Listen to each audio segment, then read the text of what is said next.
Pole kwa mchezo na pole kwa kupoteza mchezo, lakini tuambie kiufundi mmepoteza leo mchezo wa leo dhidi ya JKT Queens, sababu ambazo zimepelekea kupoteza kiufundi.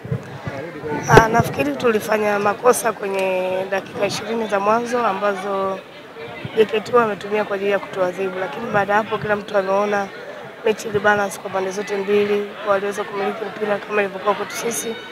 Kwa bahati mbaya tu hatukupata matokeo mazuri, lakini kwangu mimi ninashukuru wachezaji kwa kile ambacho wamekionyesha.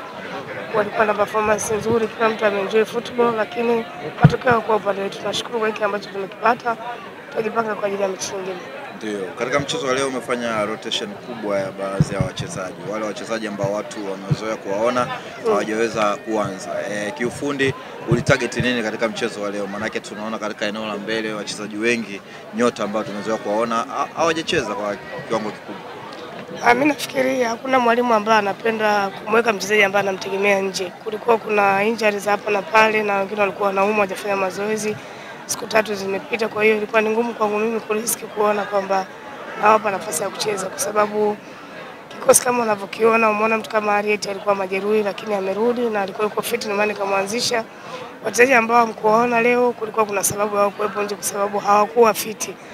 Mimi kama kocha siwezi kumpa mchezaji nafasi ambaye amekaa nje siku 3 nyuma kabla ya mechi kuja kumpa nafasi ya kuanza.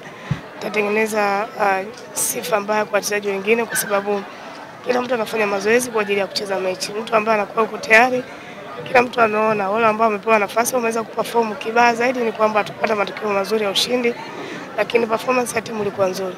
Ndio, umepanga baadhi ya wachezaji wengine. Kwa namna ambavyo wamecheza leo, umefurahishwa na kiwango cha timu yako kiujumla?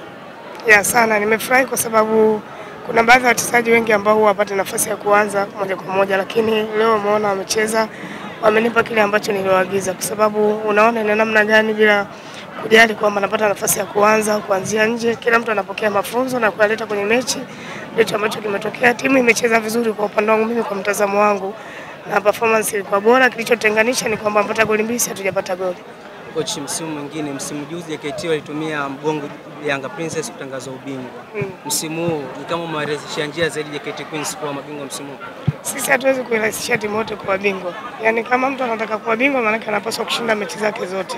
Sisi tunacheza ligi, kitokea bahati mbaya tumefungwa au tumeshinda, tunafurahia.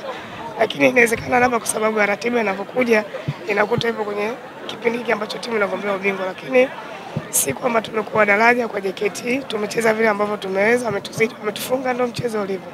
Na msimu huu tunaona mafarasi wawili, Simba Queens na JKT Queens ndio wanapambania ubingwa. Tutarajia kuona katika resi hii msimu unaofuata, na nini mmejifunza katika msimu huu? Nafikiri nisema mwanzo kama tunajenga timu. Kwangu mimi naweza nikasema kwamba tumefikia 70% au 80%.